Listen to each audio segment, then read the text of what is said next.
ማለት እፈልግሻለሁ ብለኛል። በስልክም ያወራናቸው ነገሮች አሉ።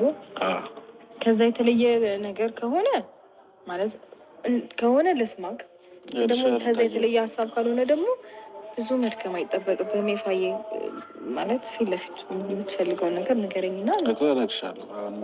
ግራ ገባኝ። ምን አለ መሰለሽ ታይ ከባድ ነው። ብቻ ስሜቱ በጣም ከባድ ነው።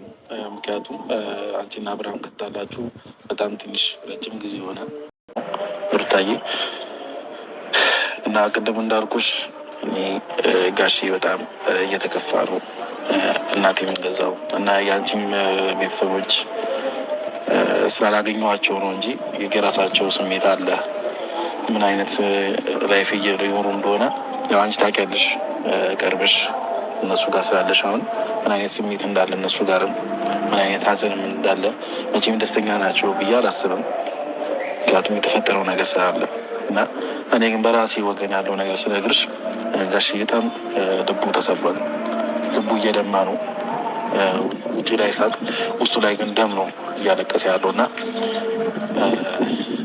ሩታዬ አሁን የጠራሁሽ እንደ በፊቱ ልጨቀጨቅሽም አይደለም፣ ነገራቶችም እንደዚህ ላበዛብሽና ነገር አይደለም እና ሁሉ ነገርም ትተነው እኔ የምሬ ነው እግዚአብሔርን። አንዳንዴ እንደውም ቪዲዮ እኔ የምቀርጻችሁ ነበር እና አንቺና አብርሽ ስትሰሩ በጣም ነበር የምታስቀኑኝ። የምሬ ነው እግዚአብሔርን በጣም ከምላችሁ በላይ ፍቅራችሁ ያስቀና ነበር፣ ደስ ትሉ ነበር። እኔ እየቀረጽኳችሁ ራሱ እንጂ ያደርግ ነበር፣ እዝናና ነበር በእናንተ። እኔ መች ነው እንደዚህ መሆነው እንደነሱ መሆነው መች ነው እንደነሱ መች ነው ደስተኛ መሆነው ምናምን ነገር ነበር እና በጣም ነበር የምታስቀኑት። የምሬን ነው። ለሚያያችሁ ሰው በጣም ነበር ደስ የምትሉት እና ያ ሁሉ ነገር ግን ጠፍቶ ዛሬ ላይ እንደዚህ ሲሆን ሁሉም ነገር በቃ ባዶ ሲሆን ጨለማ ሲሆን ማየት ያስጠላል። የዛኔ ማየት እንደሚናፍቀኝ ሁሉ አሁን ደግሞ ማየት ነው የሚያስጠላኝ ይሄ ነገር እና ምን ልልሽ ፈልጌ ነው በዚሁ አጋጣሚ የጠራሁሽ እዚህ ድረስ አብርሽ እዚች ጋር ኖሮ ሁለታችሁ አውርታችሁ ቢሆን በጣም ደስ ይለኝ ነበር። ግን አብርሽ ደውዬለታለሁ መምጣት አልቻለም ዛሬ። ግን እሱ ብቻ አላውቅም ግን መምጣት አልቻለም። ደውዬለት ነበር። አንቺ መጀመሪያ ላገኝሽ ብዬ ነው በአካል እሱም በአካል ማግኘት አይቀርም እና ሩታ እኔ ማለት እንጃ እንዴት ነው መናገር ያለብኝ። ለእናት ለልጅ እናት አታስፈልግም። እንደውም እኮ እንጃ ይቅርታ አድርግልኝና እናት ናት በጣም ልታስፈልግ የምትችለው ከአባት በላይ በዚህ ሰዓት ስፔሻሊ። እንዴ ስንትና ስንት ጊዜያቶችን እኔ እንዴት ሆኜ እንዳሳለፍኩኝ እኔ ነኝ የማውቀው። ድጋሚ አሁን ወደኋላ ተመልሼ ይህንን ነገር ተቀብዬ ከዛ በኋላ ነገር ትተሽ ወደኋላ ተመልሰሽ ምንም እኮ አዲስ ነገር እየተፈጠረ አይደለም። ሁሌም ምንድነው ተደጋጋሚ ነገር ነው እየተደረገ ያለው። ገባ?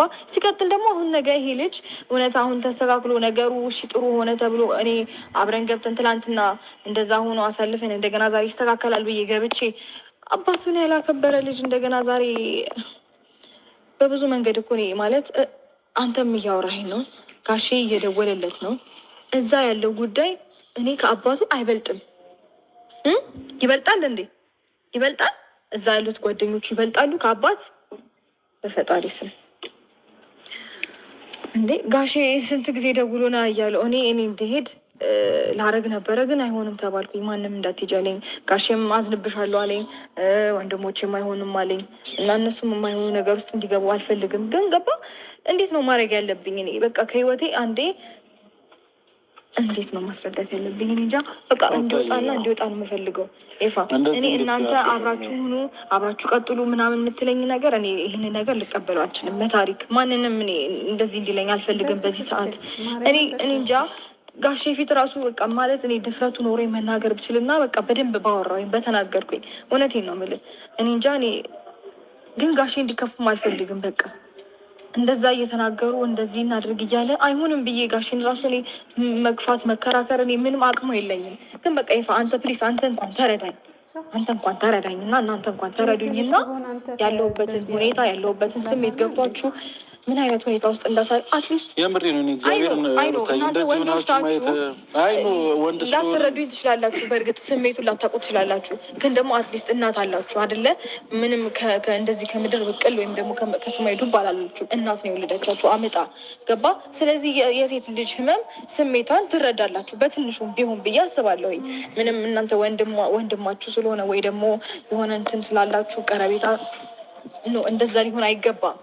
ገባ። የእሱ ጥፋት እንዳለ ሆኖ ተነስ፣ ይፋ በእናትህ ተነስ። እኔ ራሱ እየለመንኩሽ ሩታዬ፣ እሺ እነዛ ጥሩ ጊዜያቶችን አሳልፊ፣ እነዛ ጥሩ ጊዜያቶችን አስቢ ሩታዬ፣ በእናትሽ ለልጅሽ ብለሽ። ልጁ ያላባት አይደግ፣ በእናትሽ በእግዚአብሔር ማግኘት ያለበትን ፍቅር አባቱ ይሰጠዋል። ችግር የለውም ሩታዬ። እንዴት ነው የምታስቢው? በእናታችሁ ተነሱ። እኔ እየጨነቀኝ ነው። በፈጠራችሁ አምላክ እኔ የምታከብሪኝ ከሆነ እኔ የምትወጂኝ ከሆነ በእናትሽ እግዚአብሔር ይሁንብሽ። ተነስ። እኔ ይቅርታ ካላደረግሽ አልነሳም። እሺ አይደለም ህይወቱን የምኖረው እኮ እኔ ነኝ። እኔ ብዙ ሰው እንደዚህ እንዴ ስንት ሰው ነው እንደዚህ እያደረገ እንደዚህ እየሆነ ነው። እሱ ነው መስተካከል ያለበት። እኔ ጋር ምን አለ?